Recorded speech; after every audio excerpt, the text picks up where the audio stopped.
Welcome to another edition of the Mailbag from the workshop this time, and we've got a fair few comments to get through. But before we get through those today, normal parish notices. So, if you haven't subscribed to the channel, why not? Hit the subscribe icon. If you want to be notified when this sort of content or other content hits the channel, that's the bell icon is the one you should be hitting.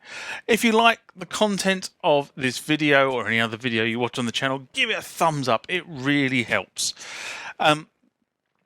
Become a member of the TMTG community. The address is down there, as are the Instagram and Facebook pages, or Instagram and Facebook pages, whichever way around it is. Go over there. You'll see all the shenanigans of the channel are notified on those platforms. But now back to the video. This one is again from Sean Curran, and it's in response to the A80 layout RAM on Oasis SY85 floppy emulator and Roland Best Synth Maker. And Sean has written in response to this, particularly around the Roland being the best synth maker. I was waiting to see how you played that match. Well done. So I agree, John. I love Roland synths. As a D-20 was my first synth, and Sean's told me that a couple of times now, that his D-70, and he traded his D-70 for an EPS-16, and currently we're having a debate about whether the EPS-16 or the D-20 has the best keyboard. Now, personally, I think the D-20 has the best keyboard, but that is because my EPS, which is actually sitting there at the moment, because it's going to go back on the bench so I can actually repair it to full rude health, has had a bit of a tough life, and I think the tough life that my EPS has had probably detracts from my look at the keyboards in terms of the feel. Anyway, I've always thought that Roland Struck Gold with the Jupiter 8, the TR-808, the 909, which both are, of course, for flops for Roland when Roland launched them, and the D50. The rest of the lines didn't do as well until available on the second-hand market. And this is really quite true, because a lot of Roland synthesizers have had good traction in the second-hand market, but not necessarily the same traction in the brand-new market as Roland might have helped. To be honest, analog was ruled by Moog and sequential circuits. Very, very true.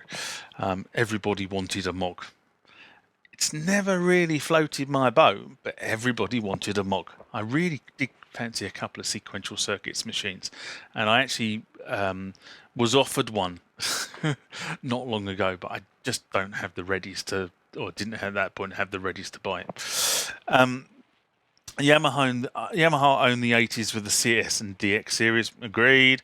Korg took the late 80s and 90s with the M1 series, and of course the K1. Sorry, the K1. That's a car.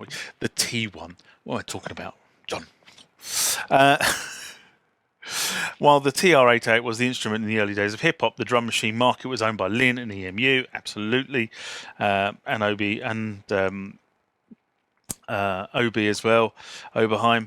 The era of samples brought the Akai and Ensoniq to the centre stage. However, Roland struck gold again in the 90s with the JV series, mostly rack, as film composers purchased boatloads of them for their studios. For electronic drumming, the TD series is gold standard for e-drummer. Overall, Roland has made great products over the years, but I struggle to call them the best, when most of the 80s, 90s and 2000s were made on other brands. Yeah, I agree that the number of the Roland products in the market's gained popularity in the second-hand market. I think the first time round, I think a lot of musicians didn't really understand what the proposition was, and I kind of get that now. I mean, you look at some of these keyboards and you kind of look at the price tag against them, and then you sort of trying to sort of work out what is the proposition of this keyboard. Why would I buy this keyboard? For me, it's part of it is a heart over head type thing. I love my Korg products. I love my Oasis. I really do love my Kronos, and I've got to go and get it back from storage. I'll do a swap out. I think shortly to swap the Oasis out of the music room and put the Kronos back in the music room. But anyway. But I think that's the problem with the when they were new, they weren't given a long enough lifespan. I mean, YouTube is a great thing now because they give them out to influencers like Dr. Mix and Woody over at Piano Shack and a number of other people's, and they do sort of in-depth reviews of these things. And all of a sudden, you can go onto YouTube and you can see them, and you can understand whether they are the right thing for you. But you really need to get under the bonnet, so you need to wait for some of those reviews to come out. I'm thinking of more the sort of the Ed Diaz type thing, where the guy goes into sort of a section of the keyboard in great depth. It's something I really want to do. Once I get myself sorted out, that I am going to do a lot more of this in-depth review of keyboards. So look out for them. I've got loads of keyboard ideas stacked up. It just really has been getting the time to do it, but that's not answering the question. So a lot of this stuff, as I said, just so complex, in terms of what they were trying to do with it, that people just gave up. And that's why a lot of keyboards got sort of kind of bad reps in the past. And actually, they were really good keyboards. I mean, I think about my little U20 keyboard, right? That is a great stock keyboard. It really is. I was interrupted by the phone right as I was in mid-flow. But what I was saying is, if you had, the 15SN cards, and you were a gigging keyboard player, you could just plug these cards into this thing, and you would have the sound you needed to play your gig. Very, very quick. Load them up, bang, in they went, away you went.